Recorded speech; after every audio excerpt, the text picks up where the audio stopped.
Hey everybody, how's it going? Welcome to our first digital summer camp. We're super excited to be doing this so that we can reach out and connect with you guys in different ways, ways that we can actually do this year with all the things going on. So today, my name is Jeremy, and I do lots of things here at Flyin Miata. And today I wanted to take some time to talk with everyone about upgrade paths for the different generations. So there's a lot to talk about here. It's really kind of a spider's web of things. We'll talk about the different generations, ways that you can move through your upgrade path, ways to think about how to move through the upgrade path, and so that you can be the most effective in terms of your time and your money and your resources and getting your car and your driving experience where you want it to be. So if you bear with me while we kind of work through these things. We want to start at the basics. So you have a Miata and you want to upgrade it, and you've got all these great ideas about awesome things you want to do and experiences you want to have, which is fantastic. For starters, really the smart thing to do is to make sure that you've got your basic maintenance kind of set up and baselined on the car so that the car is solid when you start doing these upgrades, that everything's going to go well, and you don't find yourself in a position where you've done all these upgrades but the thing's leaking a quart of oil every week. So let's start, and what we'll do is we'll kind of go through some different generations and just look at some basic things. So basic maintenance. How many miles does your car have? Is it due for a water pump and a timing belt? Does it have any leaks? Most of the maintenance things we're going to see are going to be related to NA and NB cars, because NCs and NDs, NCs are starting to get to that age, but NDs are pretty new still, so there's not a whole lot of maintenance beyond just your normal fluid changes. So let's go over here and we'll take this 95 as an example. And this one, we've done lots of awesome stuff to this car, so it's really clean. We can show some other examples later of ones that are less so. So does it leak? Do you have any oil leaks, for example, with the cam sensor O-ring or with the valve cover gasket? What kind of condition are your spark plugs in, your spark plug wires? Do you still have a factory radiator that's green and cracking and it's going to leave you on the side of the road someday? Are your radiator hoses, are they soft or are they kind of green and dry? Are your belts glazed and cracked?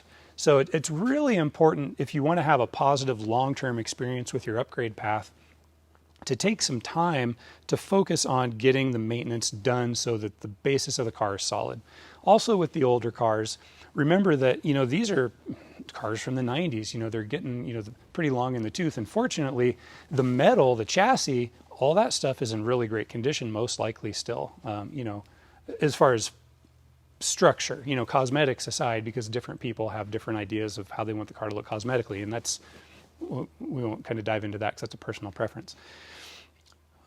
However, even say for example, we'll get a call from a guy, oh, I just picked up a 1990 with 10,000 miles on it. Hey man, that's fantastic. And I don't care how many miles it has on it. If it's all original, your rubber's dry rotted out and it needs to be replaced. So, the obvious things are looking at your belts and your hoses. Everybody knows that. But the less obvious things are things like your engine mounts. If you have an NA or NB with original engine mounts, I can pretty much guarantee that you could just lift the engine up without disconnecting them because they're ripped in half.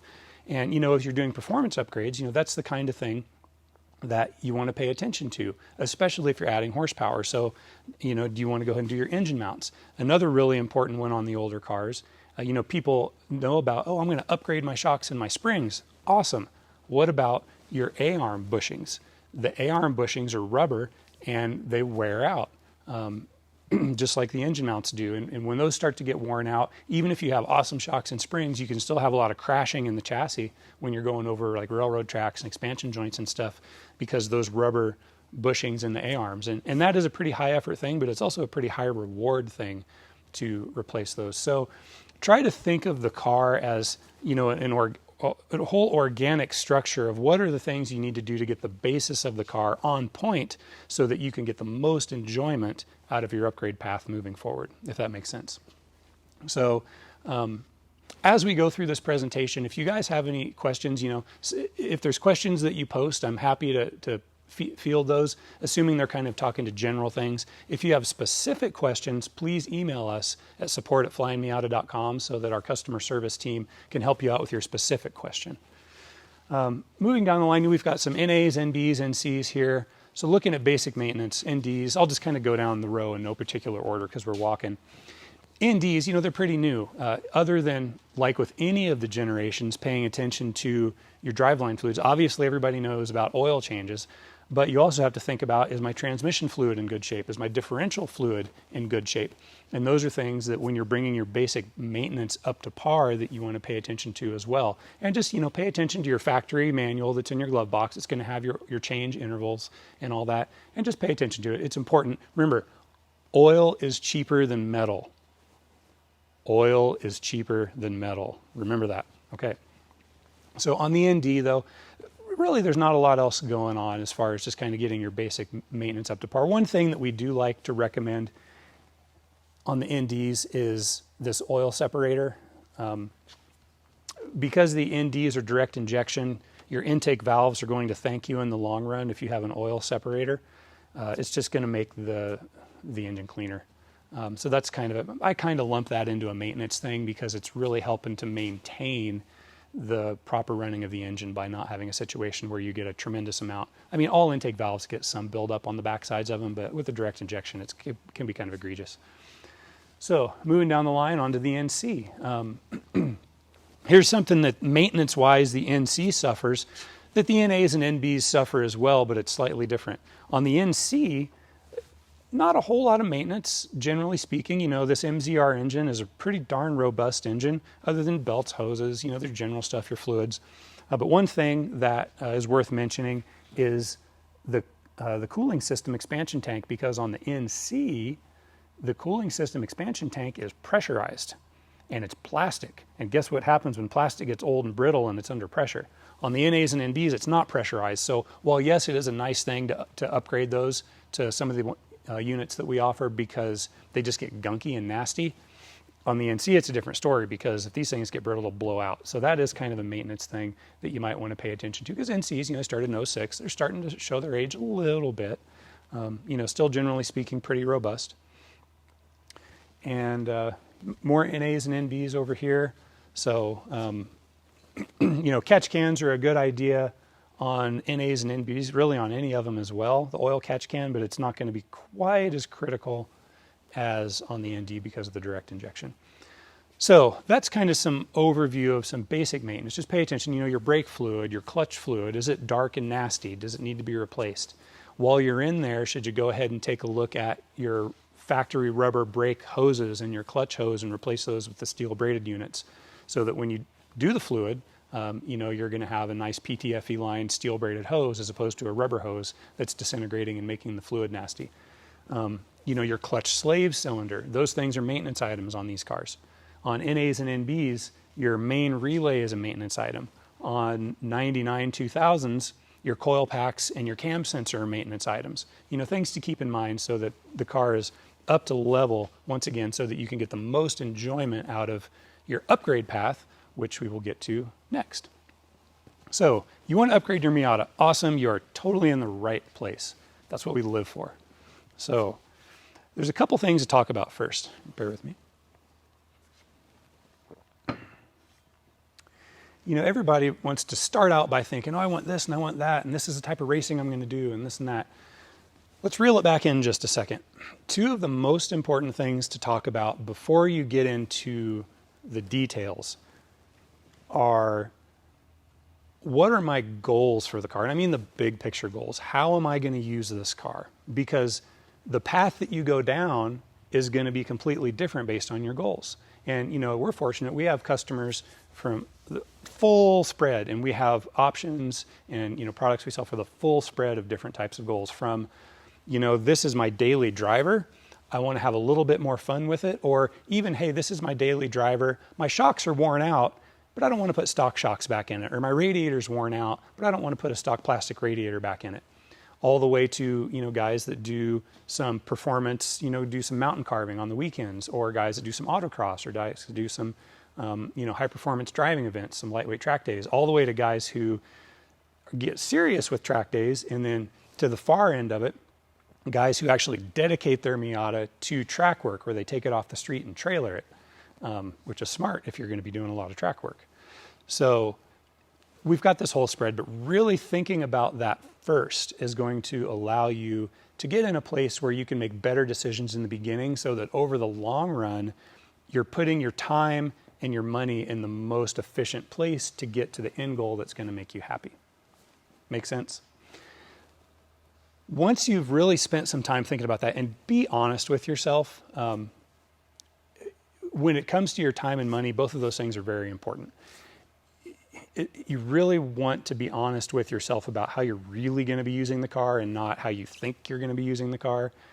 And you know, if you think about it, you know. And so that's just something that you want to be aware of. The next thing is to really think about in the beginning, do I have a budget for this? Because, you know, once again, we have different upgrade options from things that we consider really good for the money all the way to just really good for a lot of money, and, you know, things in between. So thinking about what does your budget look like, and once again, being realistic, you know, how are you going to be able to sleep at night and be happy so that you've got the car you want and you love, and you're not like, oh my God, you know, I can't make rent this month or something. So just be honest. And remember, modification, and this is an important thing, modifying your car, if you love your Miata like we do, it's a long-term goal. So, you know, don't get hung up on, oh, there's this really big goal that I want, but I can't afford it this month. It's a long-term process. You know, you want to plan, you want to save, you want to have this upgrade path in mind so that you can get to those goals and have it be sustainable. Because, you know, when I was younger, I'll admit there's a car that I built one time that I went too fast and it wasn't sustainable. And I was making car payments, I was modifying the car, and I got to a point where I couldn't afford it anymore, and I ended up having to sell the car. Whereas if I would have, you know, not done those things that, you know, guys in their late teens and early 20s sometimes do, and gotten way ahead of myself, I could have staged it out, and I might have been able to keep the car because I was a little bit smarter about it. So, you know, having those long-term perspectives, I think, is something to really keep in mind. So how are you going to use the car? And what's your budget look like for the car? Those are really important things. And those get into details that when you're ready to talk about that, you know, our CSRs are very happy to help you put together a plan. So if you come with that information, we can help to put together the best recommendations and the best game plan for you specifically on how we would do this build that you want to do if we were in your shoes. So try to think about that and come to us with that information so that we can help out.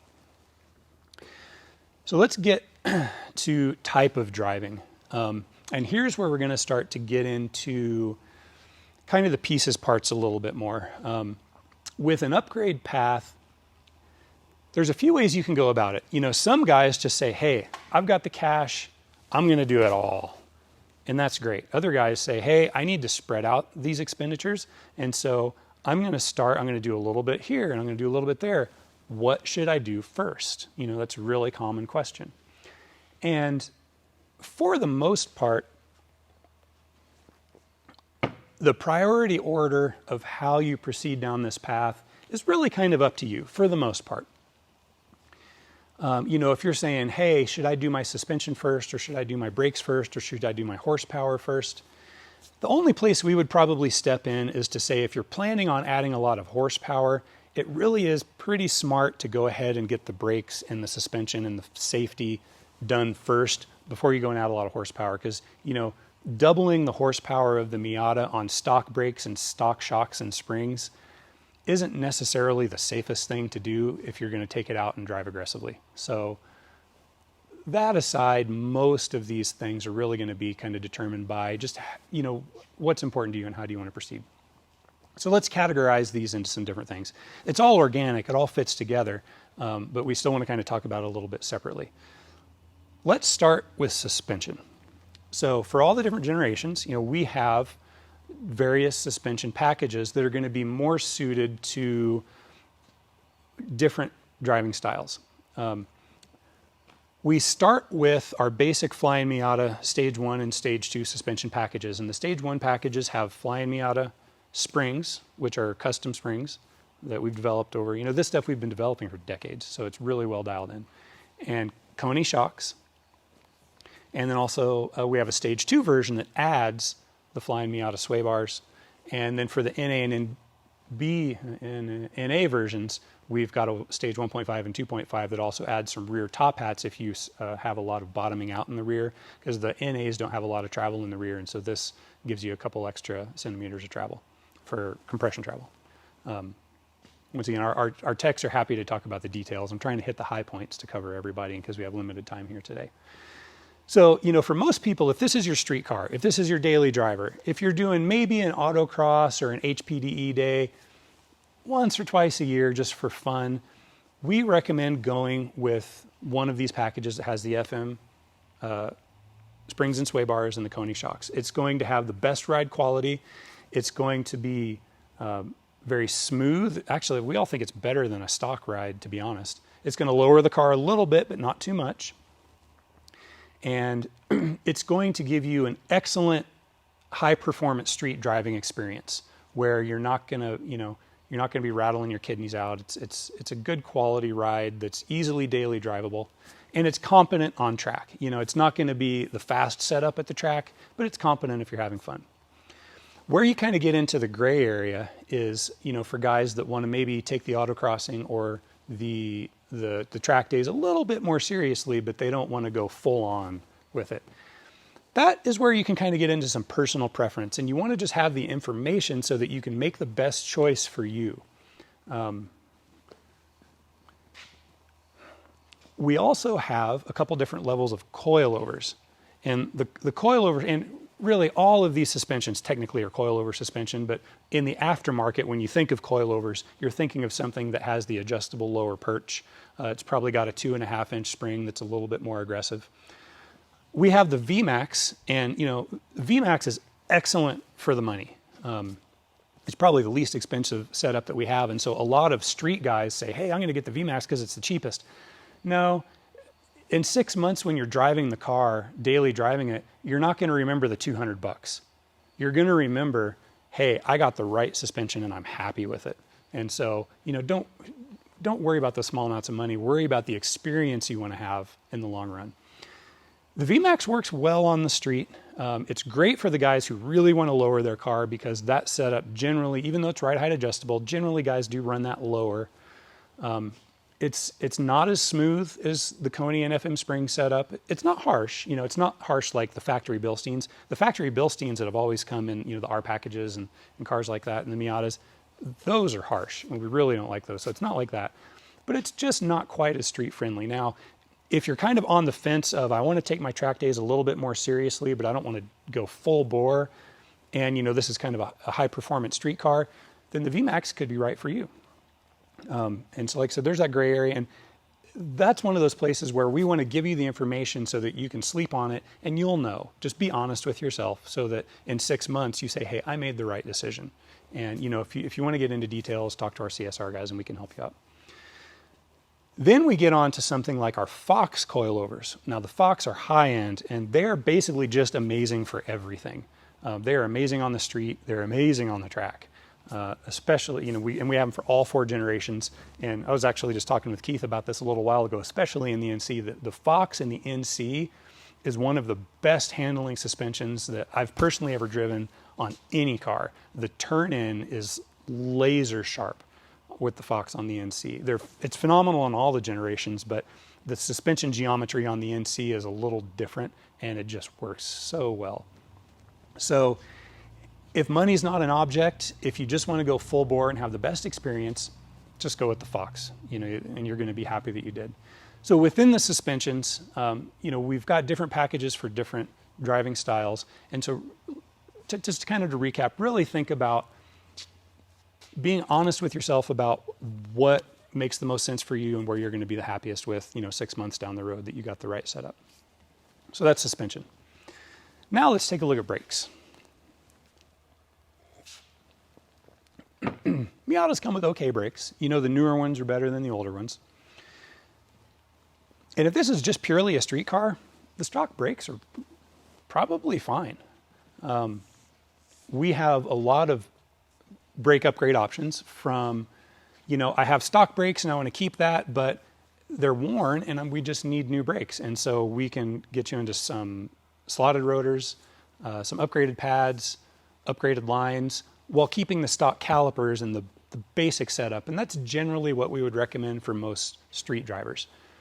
And then we've also got various big brake setups. You know, they're kind of hard to see on the car. And, you know, I can't really show suspension on the car very well, so I'm just trying to talk about it. But you can see the pretty pictures on our website.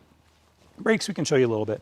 We use Willwood brakes, and we have lots of different big brake setups. We have the little big brake kits that are kind of aimed at performance street and autocrossers, and they're nice and lightweight.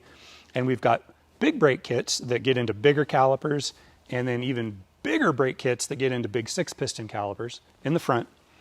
And then in the rear, you know, you can keep your stock rear calipers and just do Willwoods in the front.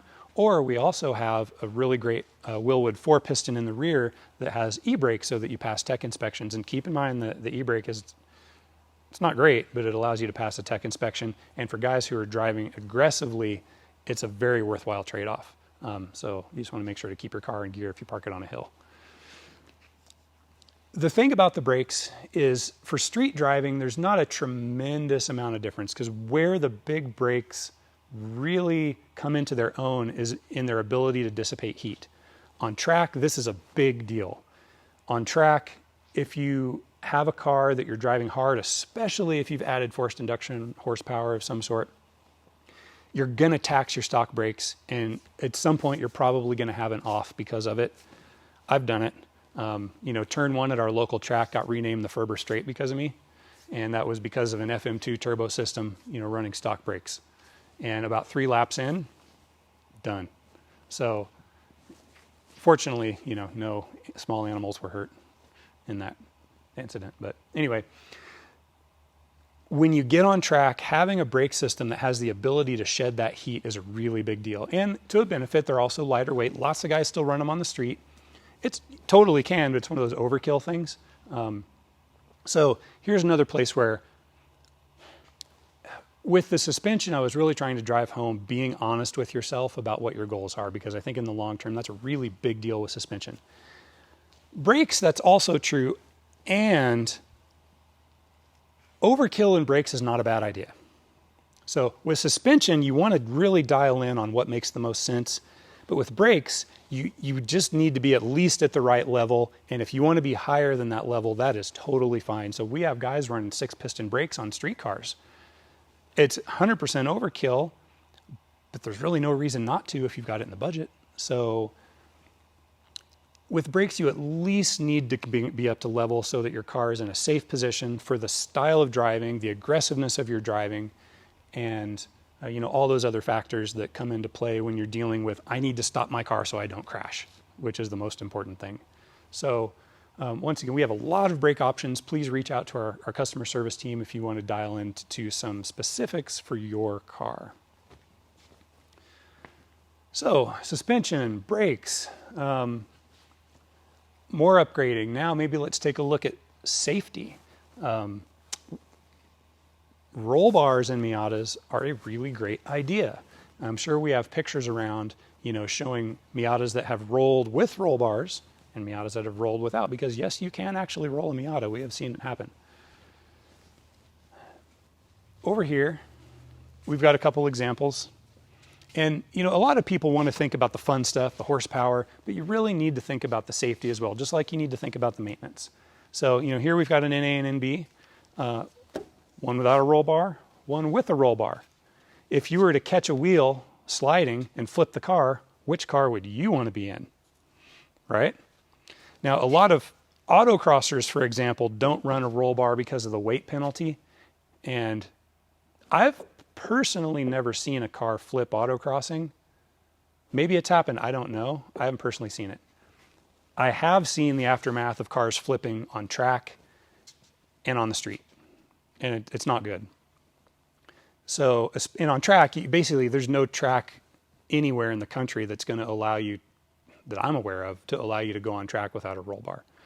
So, you know, we've got a couple different specs. The most popular one, the Hard Dog Fat Boy, that's, you know, by far the most popular one for a reason, but we've got some different options depending on what you need. But think about the safety as well. It's important. Here's something else we can talk about, and I'm not the tire specialist here. You know, that's really more in Keith's lane, but I'll touch on something as far as upgrade path and thinking strategy for tires. Well, wheels and tires. Miatas come with little tiny wheels and, tires that aren't very sticky. And they're a lot of fun to drive, right?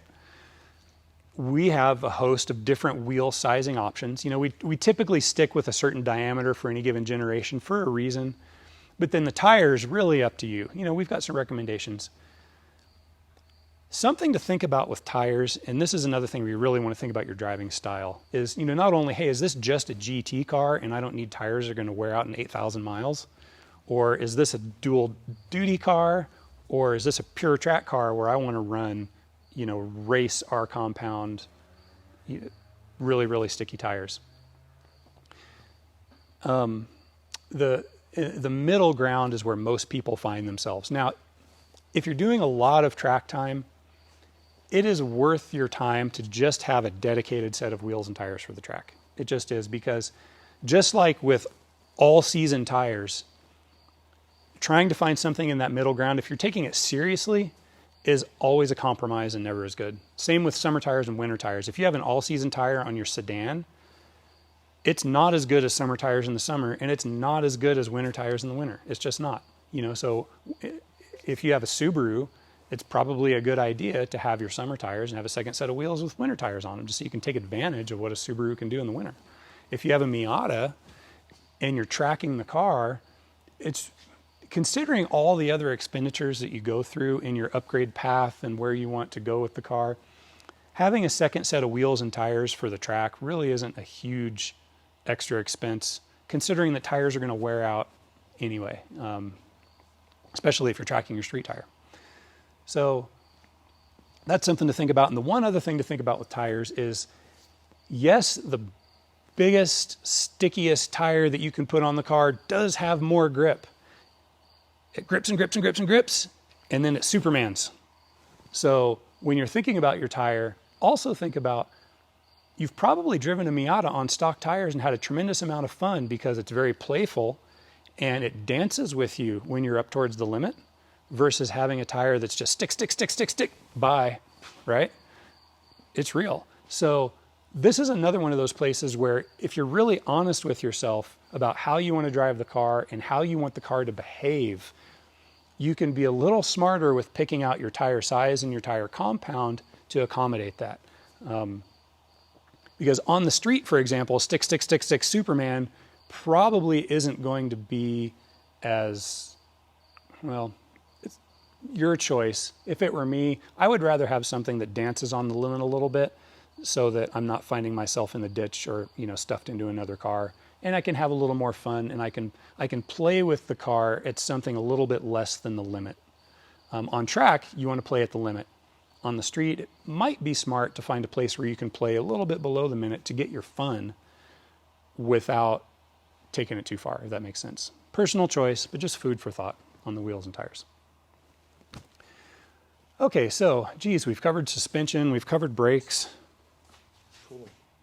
We have a cooling question. Oh, we have a cooling question.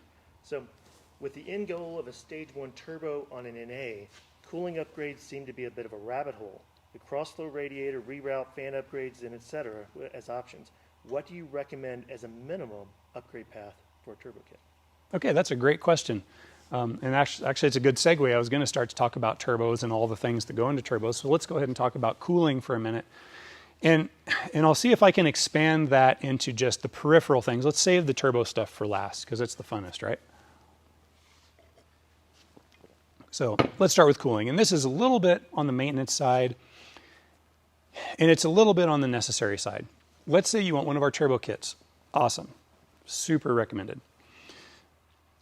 There are things that you don't technically need to upgrade with a turbo kit, but pragmatically they're a really good idea. And then there are other things you just need. And we don't include all these things with the turbo kit because a lot of guys already have them. A lot of guys already have an upgraded radiator. They already have an upgraded clutch. So it's not part of the turbo kit, but those are things that you're probably going to need.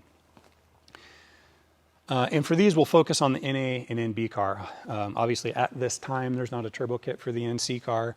And for the ND, they're still fairly new, and the factory cooling system on the ND is actually pretty darn good. So it's a little bit less of an issue than on the NA and the NB. Technically, if you put a turbo kit on the car, I guess you don't need to upgrade your radiator and your fans and all these other things, if you never plan on using air conditioning and going into boost, right? If you plan on, because the cars are going to run about 10 degrees hot, 8 to 10 Celsius hotter with the air conditioning on than with it off, which is significant on the turbo cars. On a 100-degree day with the turbo car with the AC on, you can overheat it if you're not careful and you don't have the right cooling upgrades. But let's go to the real world where you're going to be using your air conditioning and you actually want to go into boost and drive fast with the car. Pragmatically, yes, you absolutely need cooling upgrades. Over the decades, cooling upgrades for turbo Miatas has always been an issue, and we've put a tremendous amount of energy into trying to develop the best products for this, and we have a whole host of things. I'll go through them kind of in what I personally see as priority order, and hopefully I don't miss anything because there's a lot you can do for cooling upgrades. Really, for a turbo track car, really all the things. But for a turbo street car, you still probably are going to want to do most of these. Let's go over here to Mike's car just because it's a little bit easier to see. And he has pretty much all the things, so we can talk about them. Step one, crossflow radiator. We designed this crossflow radiator after testing all the competitors' radiators, testing stock radiators, actually doing empirical testing of the different things to see what were the best design elements of the different things that we could combine into one. And we've continually been modifying that over the years. So we have, oh, wait a second. Mike's radiator is not a crossflow, but this one is. So if you're going to turbo the car, you want the crossflow radiator, really. There's other aftermarket aluminum radiators on the market. They'll get the job done, but this one's just that much better. And for turbo cars, really you can use all that you can get, honestly. And then we have our SPAL fan kits, which I think Brandon's going to talk a little bit more about some of those later. We've got a stage 1 kit that's got 2 traditional 12-inch SPAL fans. We've got a stage 2 kit that has a single 14-inch SPAL brushless fan, which brushless stuff moves a tremendous amount of air. It's easier on the electrical system. He'll talk more about those later. And then a stage 3 that has 2 12-inch brushless fans. I remember the first time Brandon and we were at PRI and we were walking by the SPAL booth. We've been selling SPAL stuff for years, but we went over there to talk to the guys. And they had this box set up with these brushless fans in it. And I got probably 10 feet away from the box and the legs of my jeans were flapping in the wind. I mean, these things move a tremendous amount of air. So I would always recommend starting with the crossflow radiator followed by one of our SPAL fan kits as a place to go with the cooling system upgrades. That's kind of the level 1. The level 2 has a couple different things in it. For a turbo car, and this is one that's really often overlooked, we have an oil cooler kit. It's a thermostatically controlled oil cooler kit with a cooler that sits up off the front of the steering rack. Turbo cars can always benefit from an oil cooler. It's just a really good idea. So I would look at that next, and then I would follow that up with one of our coolant reroute kits. I'm sure most of you guys know the science behind the coolant reroutes. They've been around for a while, and we have a new version that's fantastic.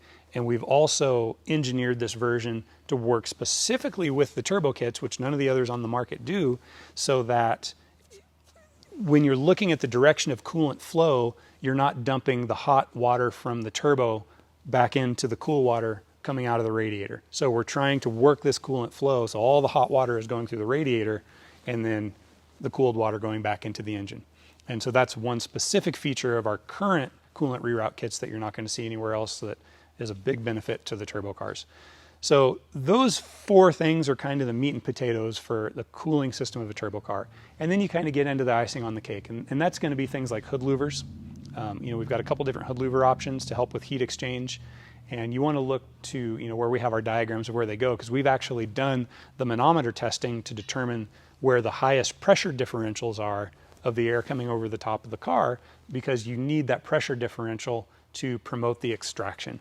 And that's why just doing a cowl or lifting up the back doesn't work, because you're basically putting the vent in the high pressure area, and you need to put the vent in the low pressure area so the high pressure area from under the hood can leave into the low pressure area. So pressure differential is really key there. And then also ducting. You might not know this. We stock the factory under trays, just the stock plastic factory under tray, and sell a ton of them, because most of these older cars, they're missing, they're messed up. And that's actually really important to airflow. You need all of the air going into the mouth of the car. You need to motivate that air to go through those heat exchangers. Moving air volume over the heat exchangers is the key. And airflow is going to follow the path of least resistance. And if you don't have that factory under tray on there, it's just going to go right into the engine. So, that's another thing that's really important to pay attention to. As far as cooling, those are the main things. For the racers, a lot of times guys will get into making custom ducting with like sheet aluminum and aluminum tape to really seal it up tight. But that's kind of getting to, to the nth degree. And also, if you're serious about tracking your turbo car, this is a pretty big one that most of you are going to be like, oh, heck no. You got to take out your AC. Seriously, that extra heat exchanger in there is, and having that extra chunk of metal in there and that extra belt drive, that is not doing you any favors for cooling for a turbo track car. And most customers are like, hey, this is my dual duty car. Sure. There's always going to be that little bit of, this is about as far as I can go. Whereas if you can dedicate your car to the track, this is getting back to thinking about upgrade path stuff. When you can dedicate your car to the track, you can make different decisions that are going to be more conducive to success there, because you're not having to compromise. Remember, compromise is always exactly that. And for most people, that's great. That's where you need to be. And you just have to have that honest conversation so that you know where you stand. And if there's a limitation, to admit, okay, this limitation is here because I'm compromising. And I accept that because this is what I need to do. So does that kind of cover that question? Yeah? Okay. All right, we got a couple minutes left, so let's talk about the fun stuff. Turbos, because they're the best. We have always been very successful with our turbo kits. They're amazing. We spent a lot of time engineering them to be successful and reliable. There's so many things that could be said about the turbo kits. I don't even really know where to begin. And I don't want to get off in the weeds too much. A turbo kit is a big long-term goal for any Miata owner. And it's something that's going to completely change the car, how you feel about the car, what experiences you have with the car. And they can kind of do no wrong, because, originally the BP and the B6 were really built around the 323 GTX, was it? The 1.6 turbo had the B6 in it with a turbo for rally homologation. Wasn't that the reason? Yeah. And so it's basically, this is a turbo engine that was developed by Mazda, and hey, let's take off the turbo and throw it in the Miata. In come us, hey, let's get you that turbo kit back. So, gosh, what is there to be said? As an upgrade goal, as long as you're willing to do the extra cooling modifications, as long as you're willing to, pay extra attention to your fluid changes and the maintenance of the car, it's really hard to do wrong. And with our current Stage 1 turbo kits, they're 50 state legal, so you can get a solid bump to the horsepower and just the driving pleasure of the car, really without any significant downside, assuming your engine is healthy and in good shape, because these are such tough engines. Oh, stepping back just a second, one other required thing that you'll need to keep in mind for the upgrade path to the turbo is the clutch. You will need an upgraded clutch, and we've got clutches that will cover that. Just a little quick note there. Over the years, we have supported turbo upgrades from 160 wheel horse up to over 400 wheel horse. We've kind of reeled that back in for certain reasons, and now we're focused on our 50 state legal Stage 1 turbo system. But as far as your personal upgrade path, the basis is there. It's been done a ton of times. And this is another place where you really want to be honest. Oh, I need 300 horsepower. I need 400 horsepower. Have you ever driven a 300 or 400 horsepower Miata? They're really, really fast. Being honest with yourself as far as how much horsepower do you want to get that balance of your driving pleasure and experience with the car without putting yourself in a position where you have more maintenance, more breakage, more expenditures than you're comfortable with. Because at the end of the day, a running car is more fun than a not running car for most people. For some people, they take pleasure in working on the car more than driving it, and that's great. And that's where being honest with yourself, comes into play. Where do you get the pleasure out of your driving experience? And how much horsepower do you need to get there? And how far is too far as far as your time and your pocketbook? Because there is such a thing. You get into a 400 horsepower Miata, for example, and you're not going to be able to keep transmissions in the thing. You're going to be changing out transmissions pretty regularly. And that's something that you have to accept if you want to go there. So, for example, there are so many different rabbit holes you can go down in terms of the forced induction. Once again, if you want to talk specifics for your goals and your cars, please reach out to our customer service team and we can help. If we can learn what it is you're trying to do, we can help to make the best recommendation for your upgrade path. On the NDs with the turbo kit, we've got a couple minutes left. We've got one on this ND back here. That's pretty much set, whereas the NA and the NB turbo kits, there are options, like I said, from about 160 horse to up over 400 horse that we can help support on one level or another. We're no longer selling ECUs for legal reasons, but for some of the other things with the engine builds and stuff. With the ND, the turbo kit is what it is, and this is a phenomenal turbo kit. So if you have an ND and you want a turbo, as long as it's an ND1, 16 through 18, just get the turbo kit and you're going to have a phenomenal car. The power band, running the high compression engine into the relatively large turbo gives you a really fantastic power band. Best power band of any turbo Miata that's out there. Just something to mention. Yes. Mr. Tanner. Hey, later today we're going to have a virtual drive on a bunch of the Flyin Miata cars. And this is one of the cars that we'll take people out in so they'll get a chance to actually experience what this turbo is like on the road. Excellent. Thank you, Keith. Yeah, this is phenomenal. I mean, it's really hard to describe to people unless you experience it how big the power band is on an ND turbo. Because you're used to the NA and B turbos, like most other car turbos. You've got a little bit of lag as your turbo spools up. But with these, with the high compression and the relatively large turbo, it just works. Running a relatively low boost. So, okay, so the NDs are pretty straightforward. The NCs, like I said, unfortunately at this time we don't have a forced induction solution for. We would love to in the future. It is on our radar, and that's where we are. But for the NAs and NBs, we can really help you guys dial in. For example, here is an NA with a lot of NB running gear that with the turbo that's on this, on street trim we run at about 325 wheel, and we've had it all the way up to about 425 wheel on E85. So like I said, the technology is there, the knowledge is there. We can help you with the knowledge. We can help you with all the engine internals to get to that 300 plus horsepower range. As far as if that's on your upgrade path, you are going to need to rebuild your engine with the forged internals. We have all those things. We've been doing this a long time, and we can help to make the best recommendations for you for where you want to go on your path. So you just have to, be honest with yourself and be honest with us about what are your goals, what's your budget, and then let us help you out to get you into the parts that you're going to need to make your car the best that it can be and give you the best driving experience that you can. So that's about all the time we have today. Hopefully, I'm sure I missed a lot of things. I covered a lot of things. Thank you guys very much for being here with us today, and reach out to us if you have any more questions. And I think we can go ahead and wrap it up. So enjoy the rest of the day at our Flyin Miata Digital Summer Camp. Thank you, and we'll see you soon.